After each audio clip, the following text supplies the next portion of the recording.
Mickey Spagnola with us on the Little Caesars Hot and Ready hotline. So how does this change, just before we get actually to the games themselves, this year, in terms of covering the team, changes for you now that they're in the playoffs? How, compared to the last handful of years? Number one, yesterday we weren't sitting here writing stories about exit interviews, exit physicals. Today we're not writing stories about, well, here's the best of 2014, here's the worst of 2014. We're actually writing about another game.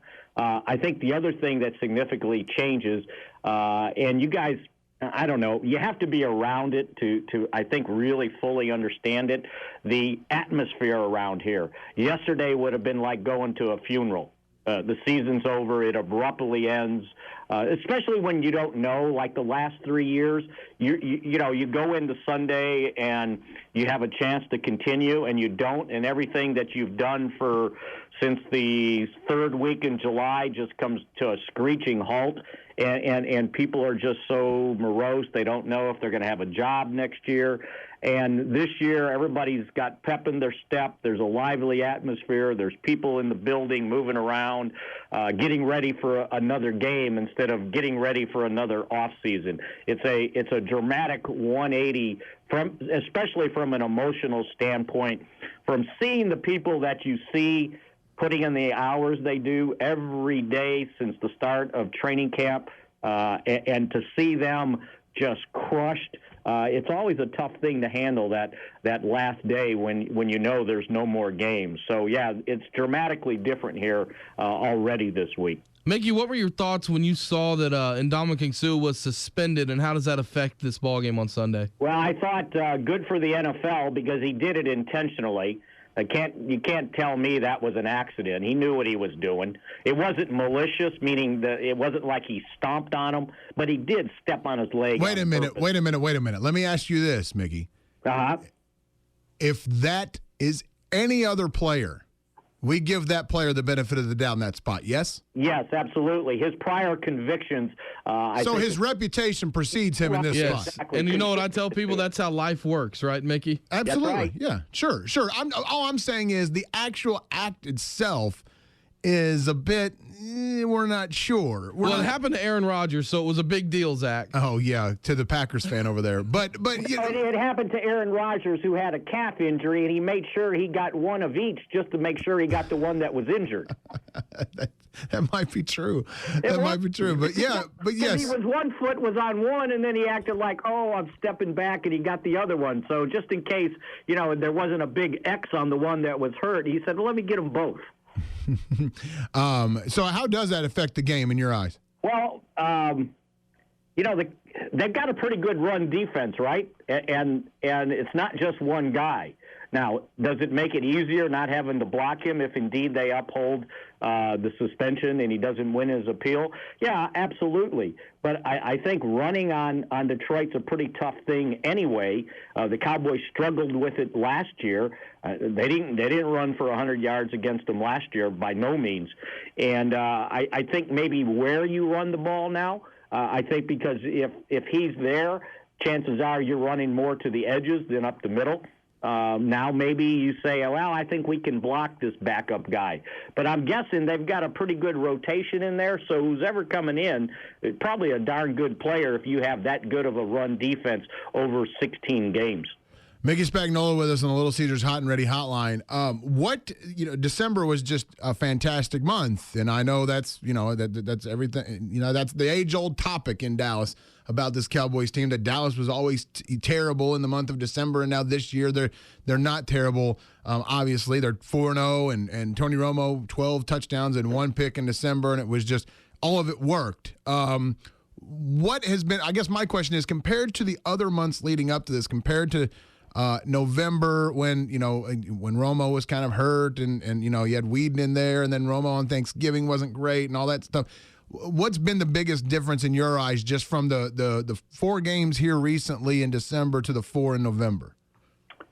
I think you answered it. I think that and I'm not sure where the line of demarcation is, but Romo breaks 2 bones in his back against Washington. They lose by 3 points in overtime. Romo doesn't play the next game against Arizona.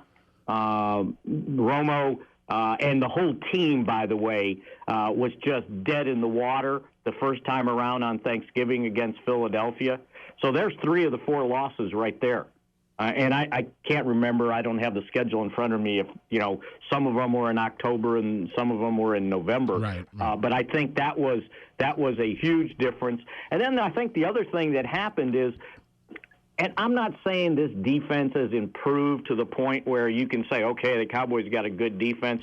They're still average at best. They finished 19th in the league. It's one of the worst ranked defenses going into the playoffs. But they played better. They made more plays than they had been. They did it in the month of December. That's kind of how they got by early in the season. It's not like they were they were just slamming people shut down with their defense. No, they were giving up yards, but they were making plays. Well, they got back to making plays, getting some turnovers, getting some sacks. Everybody looks at this past game, and Washington, with a poor quarterback who's just lost in the pocket, they still gained 413 yards against this team.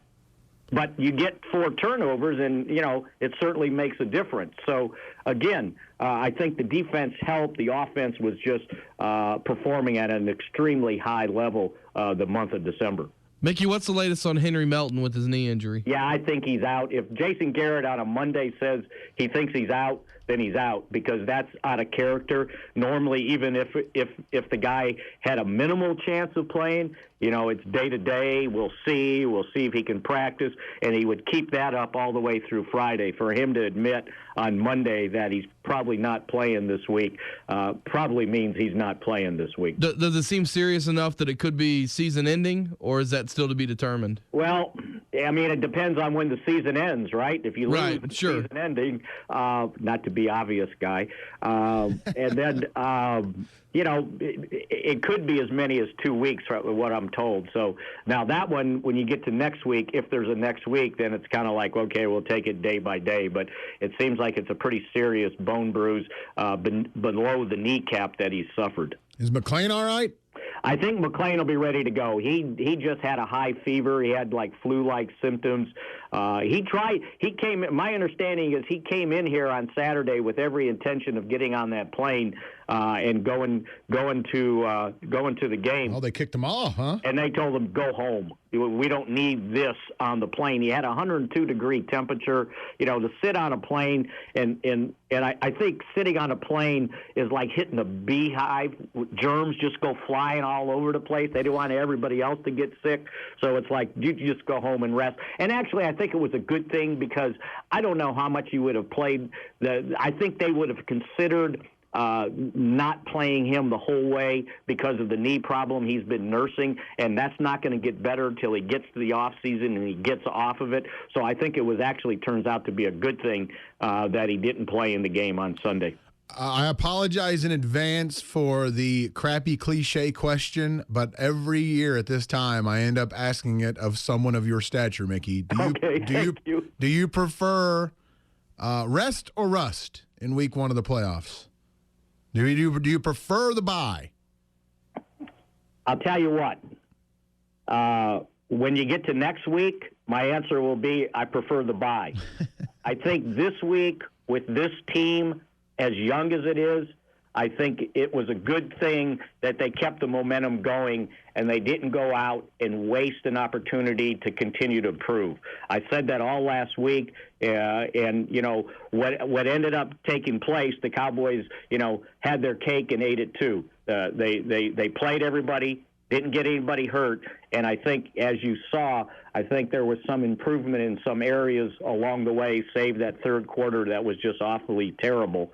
I think they were very. You know what? It's an old saying that Bill Parcells said: whatever turns out well ends up being the right decision. So for this team, it ended up being the right decision. Hitchens is really, Melton had been kind of a contributing player, a complimentary player. He wasn't one of the guys that had been in there more than 25 snaps a game, maybe. So you lose him. We'll see what happens with Hitchens. But they basically got through the game without anybody of high importance getting injured. All right, buddy. Looking forward to your coverage. We'll talk to you. And I think I'll talk to you Friday since good deal. Thursday's New Year's Day. So we'll and I won't miss it. You know what I did, and I have to apologize.